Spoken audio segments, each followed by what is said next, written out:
D'abord, je voudrais remercier le professeur Dario Mantovani et le professeur Xavier Prévost et les organisateurs pour leur aimable invitation.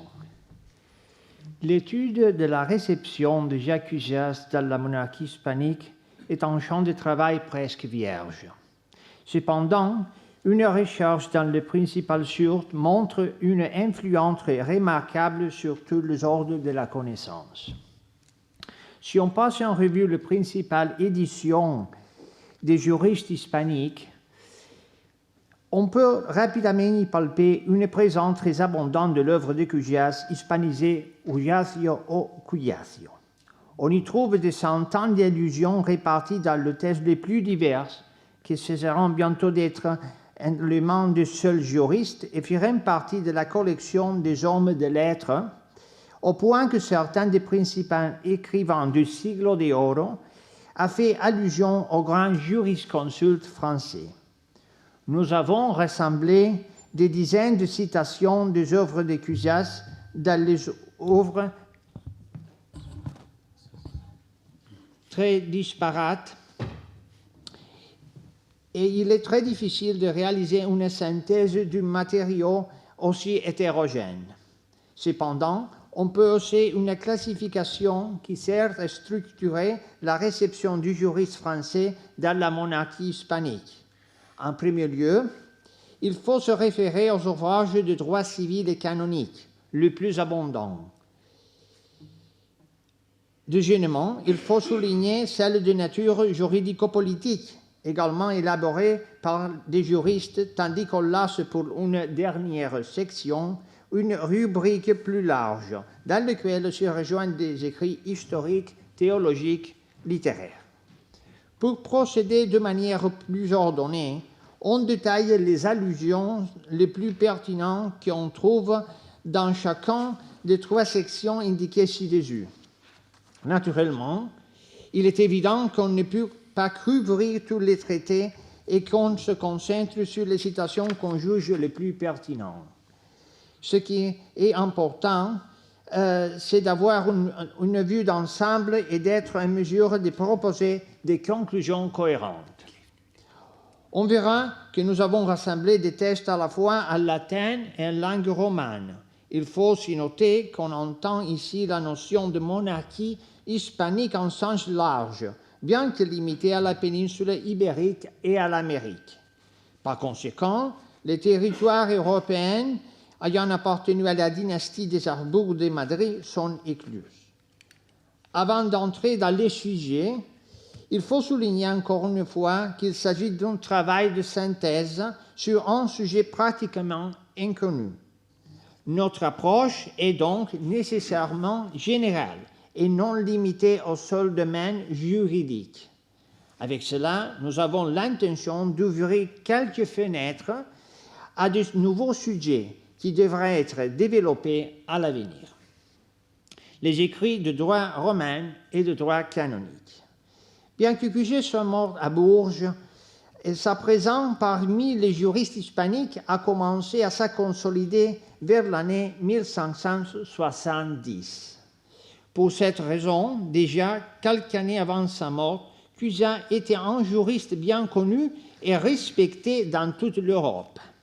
Sa renommée grandit de façon exponentielle au fil des décennies. Elle est déjà consolidée au début du XVIIe siècle. Le premier juriste que nous évoquons est Juan Gutiérrez, un avocat de Plasencia qui a cité Cusias dans ses allégations publiées à Salamanque. Sans quitter cette ville, Antonio de Quesada a publié une série de questions dans laquelle on trouve déjà plusieurs références à Cusias, aux côtés de Diego de Covarrubias ou Juan de Orozco, traitant toujours de la compréhension du droit romain. En fait, dans l'œuvre de Covarrubias, il y a quelques références à Cusias, bien que beaucoup plus isolées. Certains critiques de l'humaniste français ont commencé à faire surface peu de temps après sa mort. Surtout, ils étaient dans l'œuvre de certains canonistes, comme Antonio Quintana Dueñas, qui avait été écolier et professeur à l'université d'Oñate. Bien qu'il ait loué la compréhension de Cusias du droit romain, il n'était pas d'accord avec sa notion de bénéfice et estimait qu'il avait mal compris les travaux de Pierre de Feu de Saint-Jory, connu sous le nom de Petrus Fabrus, l'un des juristes les plus influents à ce moment.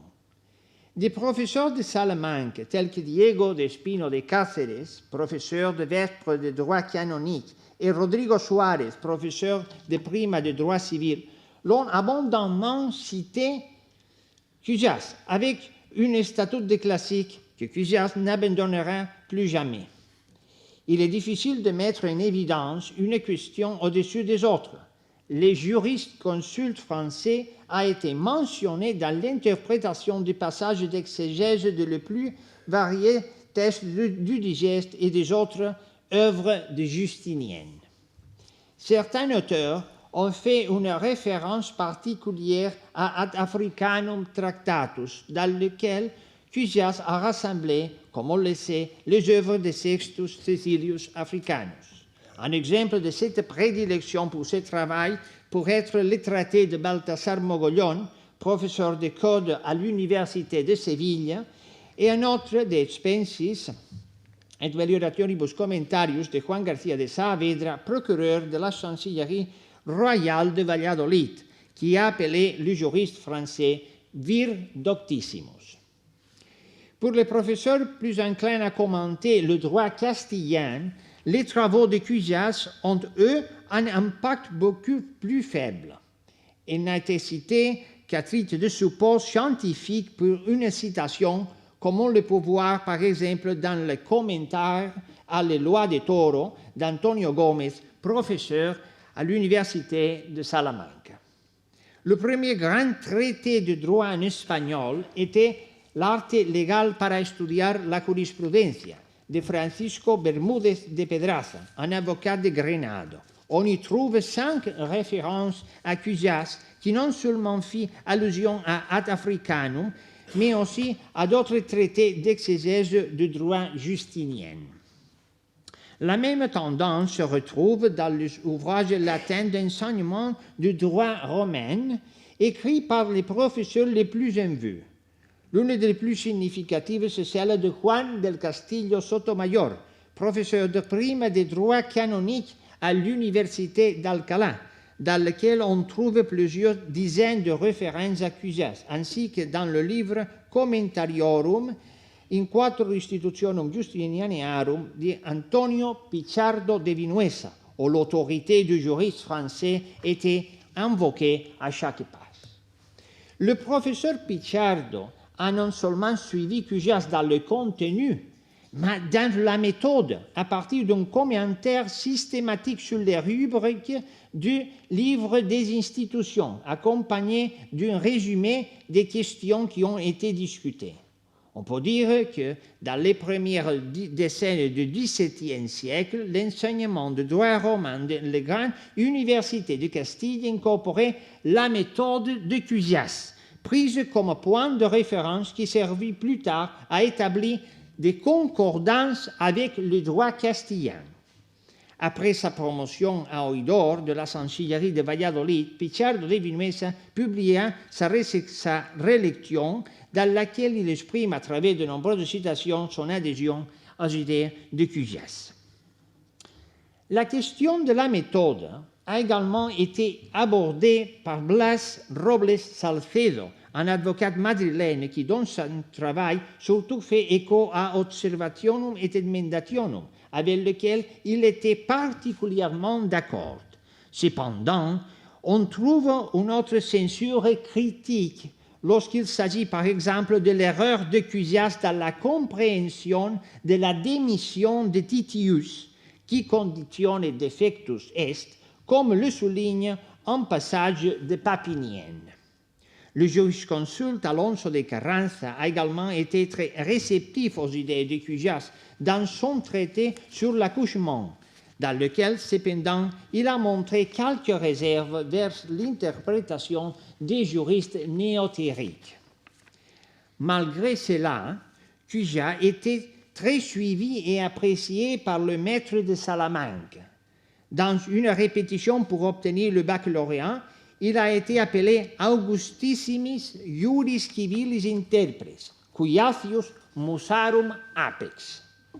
On trouve également une centaine d'allusions dans les travaux du professeur Martin de l'Ariategui, avec une référence particulière à Observationum et Emendationum et ad Africanum.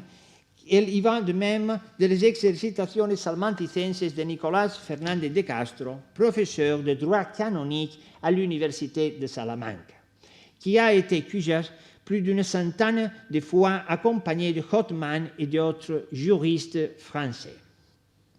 Son rayon d'influence n'était pas seulement limité à la Castille, mais une influence très directe de Cujas sur l'œuvre de João de Carvalho, professeur de l'Université de Coimbra, peut être vue dans son volumineux traité sur la Lex Faltivia. Aussi, Antonio Pérez, un juriste naturel de la Villa d'Alfaro, connu sur le nom de Perecius, professeur à l'Université de Louvain, a été plusieurs reprises accusé dans son vaste ouvrage. Même à Arca Limensis, une étude détaillée de la fiscalité indienne préparée par le juriste Gaspar d'Escalona, qu'il y a quelques références à Cujas. En fait, Juan de Solórzano Pereira, dans Disputationum de Indiarum Jure, avait également tenu compte des travaux de Cujas. Solórzano, comme on le sait, avait été professeur de prime à Salamanca avant d'être oidor à l'audience de Lima. Tous ces professeurs, comme le rappelle Salustiano de Dios, avaient des préoccupations humanistes, comme cela est clairement noté dans leur écrit. Anastasio Oteiza de Olano, professeur de prima de droit civil à l'Université de Valladolid, a donné au presse son Paralipomenon, dans lequel il y a abondamment cité Cujas, qualifié de doctissimus, bien qu'il n'a pas toujours accepté. De plus, certains juristes, dans leurs allégations ou traités, ont suivi à la lettre des commentaires de Cujas. Il ce qui s'est passé avec les Annales Tractatus Juris de Aetate ad omnis humanus actus requisita de Diego de Narbona, originaire de Toledo. L'un des juristes péninsulaires les plus renommés, Agostinho Barbosa, a publié son Thesaurum Locum Communium Jurisprudentiae, dans lequel on trouve de nombreuses références à Cujas, bien que jugées beaucoup plus d'un point de vue rationaliste qu'historique. Il peut sembler que l'insistance sur le maître de Salamanca au Valladolid soit artificielle. Cependant, le prestige que l'Université de Salamanca et secondairement de Valladolid avait dans toute la monarchie hispanique était telle que sa doctrine était suivie dans les autres universités. Dans les anciennes collections de bibliothèques des deux universités, on peut encore trouver d'abondants exemplaires de l'œuvre de Cujas qui ont été consultés par des générations d'enseignants et étudiants. Si on s'arrête pour vérifier les lieux où les traités ont été publiés, on verra que beaucoup ont été imprimés même dans les cités luthériennes ou calvinistes. La plupart ont été imprimés à Lyon, l'un des grands centres à l'échelle européenne. C'est ce qui est arrivé à José Fernández de Retes, professeur de Vêpres à Salamanca, ou encore Jerónimo de Oroz, professeur de diverses disciplines à l'Université de Valladolid et auteur d'un curieux traité de Apicibus Juris Civilis Liber Quinqui, dans lequel il expose énorme érudition et se tourne encore et encore vers Cujas. Il en va de même d'Alfonso de Olea, professeur à l'Université de Valladolid et auteur d'un Tractatus de Cessione Jurium et Actionum qui citait à maintes reprises Observationum et Emendationum. En fait, bien qu'il y a eu des exceptions notables, de nombreuses leçons des professeurs de droit civil et canonique de la monarchie hispanique sont restées sous forme manuscrite. Peu ont réussi à être publiés. Ainsi, ceux des professeurs de grandes universités ont surtout survécu. Manuel González Tellez, l'un des professeurs de droit canonique les plus célèbres de Salamanca, a également montré une connaissance très détaillée de l'œuvre de Cujas. Il montre une grande maîtrise des ouvrages de juristes français qu'il cite plus de 200 fois et qu'il appelle à plusieurs reprises Magnus Cujacius. On peut dire quelque chose de similaire de Francisco Ramos del Manzano, l'un des professeurs de droit les plus remarquables de l'Université de Salamanque. Dans son commentaire Ad leges Juliam et Papiem, on trouve de nombreuses références aux juristes français qui suivaient avec un respect particulier chez les auteurs modernes, et novioribus Magnus Cujacius. Il convient donc de noter que Cujas a connu un grand succès dans les grandes universités de Castille, en particulier Salamanque et Valladolid, et à partir de là, il est étendu à d'autres universités au Portugal et en Amérique. Cependant, peu de témoignages ont été laissés des universités de la couronne d'Aragon, car la plupart des professeurs n'ont pas donné leur travail aux presses. Dans le rare cas où les juristes catalans ont imprimé leurs travaux aux décisions, par exemple Joan Pere Fontenelle ou Miquel de Calderó, leurs références étaient rares. Traité juridico-politique. Bien sûr, le principal foyer de réception des idées de Cujas était l'ensemble des traités de droit romain et canonique par les enseignants sensibles à l'humanisme juridique. Cependant, le même auteur ou d'autres dans la même lignée ont également écrit des ouvrages juridico-politiques dans lesquels ils ont démontré avoir lu divers livres de professeurs français. Si la grande majorité des traités académiques étaient rédigés en latin, ceux à caractère politique étaient presque toujours rédigés en espagnol. À cheval du 7e et 17e siècle, on trouve des référents complètement isolés dans les œuvres de juristes célèbres comme Jerónimo de Castillo de Bobadilla ou Gregorio López Madera. Luis de Castillo Sotomayor a également fait allusion à Cujas en passant et se plaignant qu'il y avait une distinction incorrecte entre tabularios et tabelliones. Pedro Fernández de Navarrete a également cité Cujas dans Conservation des monarchies. Dans tous ces cas, il s'agissait d'une utilisation solitaire et simplement savante dans les travaux d'exaltation de la monarchie hispanique.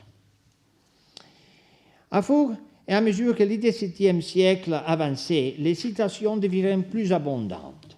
Certains des professeurs qui ont déjà été mentionnés auparavant étaient également d'éminents écrivains politiques et utilisaient Cujas dans leur argumentation.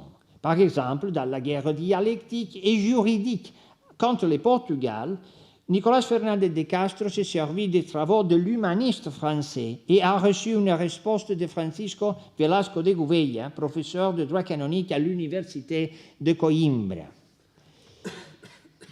On doit ajouter à Solórzano Pereira lorsque la défense des droits des administrateurs de la retraite ou dans la traduction de Politica Indiana. En fait, dans les œuvres posthumes de Solórzano, on peut trouver divers traités en latin et en espagnol sur les crimes de parricide, la substitution vulgaire et pupillaire, allégations et autres écrits dans lesquels figurent également des références éparses à Cujas. Dans la seconde moitié du XVIIe siècle, la présence de Cujas doit être soulignée dans le Tractatus de Regimine Urbis et Regne Valentiae de Lorenzo Matteo y Sanz, et on notera également la présence d'une dizaine de références au jurisconsulto de Francia Cuyasio dans l'œuvre du professeur Ramos del Manzano.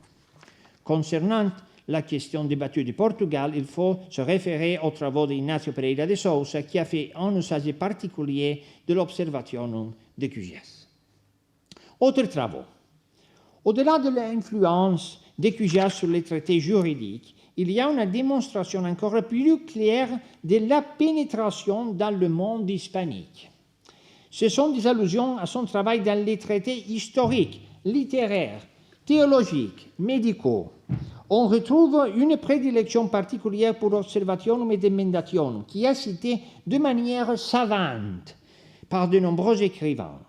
De même, on peut dire que la figure de Cujas a atteint un statut classique comme en témoigne l'éloge de sa personne appréciée comme prince des juristes. Références sont très abondantes.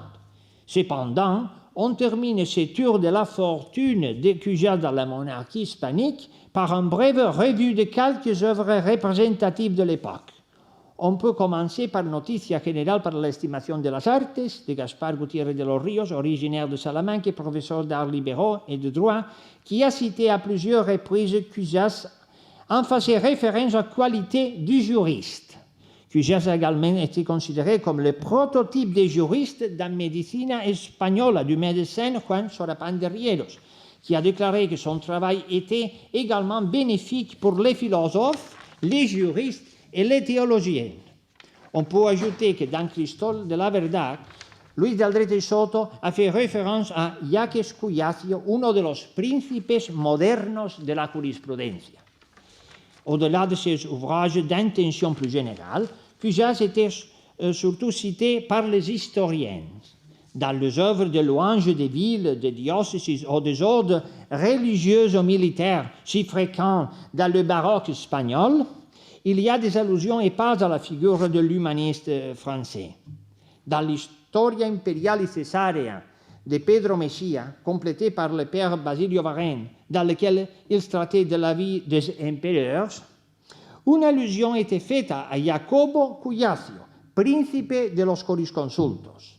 Il convient de noter que dans la vie qu'Eusebio Falco, professeur de droit canonique à l'Université de Valence, a donné à Montesa Illustrada d'Hipólito Samper, il a également cité Cujas, bien que sur une question plus juridique. On peut dire, autant que la défense historique des prérogatives des bénédictines écrites par Bonaventura Tristan.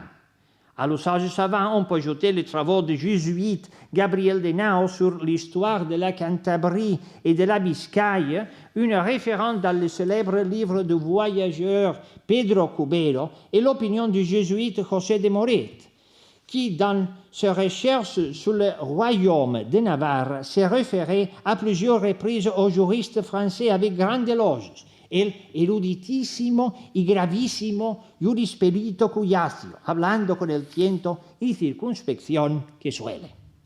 De même, Cujas a été cité par les théologiens, en particulier dans les sermons.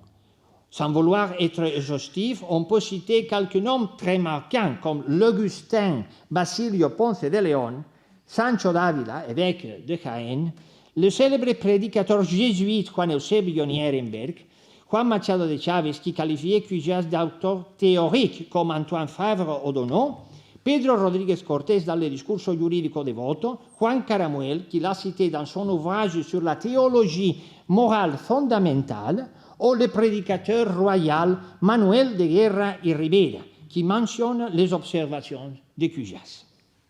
On pourra continuer avec de longues listes d'auteurs et de références. Cependant, pour conclure cette section, on inclut quelques mentions de Cujas par les hommes de lettres les plus éminents. Une allusion intéressante se trouve dans El Félix y su Historia Natural de José de Pellicer et un autre dans l'épître de Lorenzo de Urnieta y Aguirre à la louange de Juan de Pérez de Montalbán. Cependant, la référence la plus célèbre se trouve dans un court ouvrage de Francisco de Quevedo, La Visita de los Chistes, dans lequel est faite une critique lacérée des avocats, qui, dans un certain sens, n'a pas perdu de sa validité. C'était la critique de Quevedo des letrados, dans laquelle on peut voir que la figure de Cujas était aussi célèbre que celle d'autres juristes éminents de mos italicus comme de l'humanisme. Sans doute, si les écrivains, théologiens ou médecins espagnols connaissaient Jacques Cujas et le considéraient comme l'un des plus grands juristes, c'est parce que sa renommée avait dépassé la frontière du savoir juridique. Bref, le succès spectaculaire de Cujas parmi les juristes atteint même toutes les branches du savoir et sa renommée la rendit populaire parmi les hommes de lettres. Conclusion. La fortune de Jacques Cujas dans la monarchie hispanique du dernier tiers du XVIe siècle à 1700 fut très intense. nous avons compilé des dizaines de fichiers avec des références à son travail. On peut affirmer, en premier lieu, que la classification de ces matériels peut être établie à partir de 3 catégories. La première entre eux est l'ensemble des travaux académiques exposant le droit romain et le droit canonique. La seconde est constituée par des traités juridico-politiques, presque toujours rédigés par des juristes. La dernière des catégories renvoie à un ensemble hétérogène d'œuvres historiques, médicales, théologiques et littéraires. Deuxièmement, il convient de noter que Cujas a été largement cité et apprécié par les juristes avec sensibilité humaniste, souvent appelée néotérique. La plupart des professeurs des universités de Salamanca et de Valladolid, dans leurs travaux de droit romain et de droit canonique, ont manifesté un grand intérêt pour les écrits de Cujas. Les ouvrages préférés étaient Observationum et Mendationum et, accessoirement, Ad Africanum. À la suite des enquêtes de Paz Alonso et de Salustiano de Dios, un intérêt pour les œuvres de Cujas de la part de grands professeurs de la seconde moitié du XVIe siècle et de tout le XVIIe siècle peut être corroboré. Bien que les professeurs ont commencé à gloser les lois de Castille, la majeure partie de leurs leçons et ouvrages publiés faisaient référence à les droits des Justiniens. Pour cette raison, ils ont toujours pris en compte l'interprétation de Magnus Cujacius, presque toujours accompagné de Pierre de Fro de Saint-Jory, donnant au Cotman. Cela se voit dans les travaux des professeurs les plus célèbres de Salamanca, tels Juan de Castillo Sotomayor, Antonio Pichardo de Minuesa, Manuel González Tellez, Francisco Ramos del Manzano ou Antonio Gragna y Nieto. Troisièmement, une grande influence peut également être observée chez les professeurs de l'université de Valladolid, Jerónimo de Oroz, Alfonso de Olea, Anastasio Teiza de Olano, et beaucoup moins dans celle d'Alcalá où seulement le droit canonique était enseigné.